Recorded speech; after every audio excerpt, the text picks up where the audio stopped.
Hello and welcome back to Not a Watch Snob. I am your host, Bill, and today we have a very special treat for you. We are going to be looking at a family heirloom.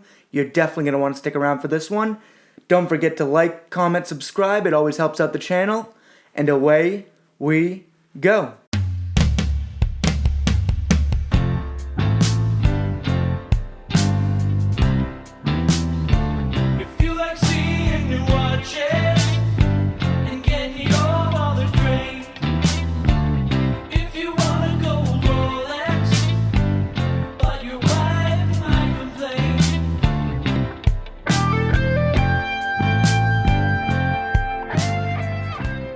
Before I can present to you this watch, I have to be open and honest about what actually happened on this watch's journey. I didn't always treat this watch with the most respect it deserved. It wasn't my fault. I was young, and at one point I even traded it away. However, that was one of my biggest watch regrets I have ever made. And then, the unthinkable happened.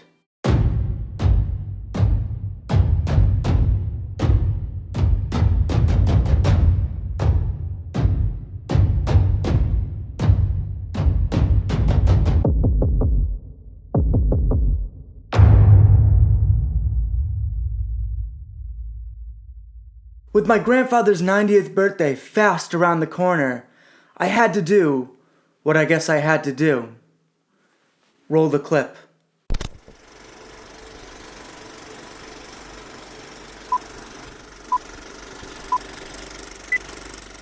This is my grandfather's 1960s Omega Seamaster De Ville LL6287. A star among the Omega Seamaster line.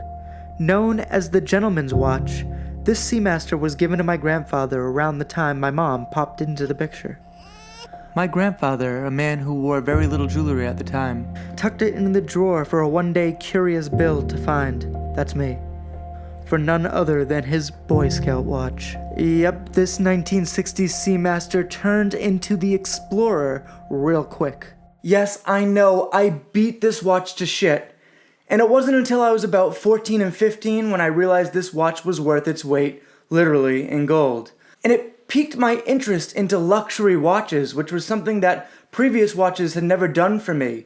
I started to appreciate the value that this watch brought to me, and it became one of my favorite watches. My grandfather is one of my best friends ever. In fact, every single time I see my grandfather smile at me, I think, God, I hope I don't get his hairline.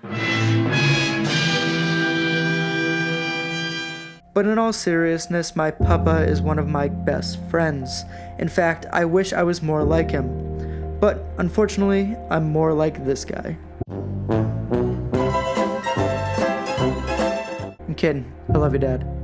The specs of this watch are as follows. This beautiful Omega Seamaster De Ville shines in stunning 14-karat gold filled. The motor underneath this eye-catching beauty is a 17-jeweled caliber 550. And much like the Cadillacs of the time, it runs like a dream. That smooth, sweeping hand races over the mother-of-pearl dial, gold and black markers for indices, that proud horseshoe catching every bit of light. However, in the carnage, we lost a little soldier. The counter tip for the second hand was unrepairable. However, this watch still feels like its former glory.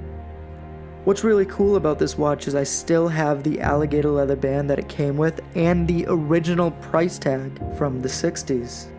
The pros and cons of this watch aren't many. Well, for one, its size is a 34, however it rides more like a 36, never seeming to be lost on my wrist. The only con I really can say about this watch is I wish it had a date complication. I know it's really old and, dates back then weren't as common as they are now.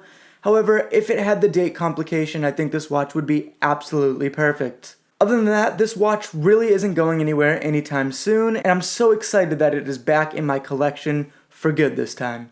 Remember, my name is Bill, I'm not a watch snob, and neither are you. Don't forget to like, subscribe, and repeat. Thank you very much. Enjoy.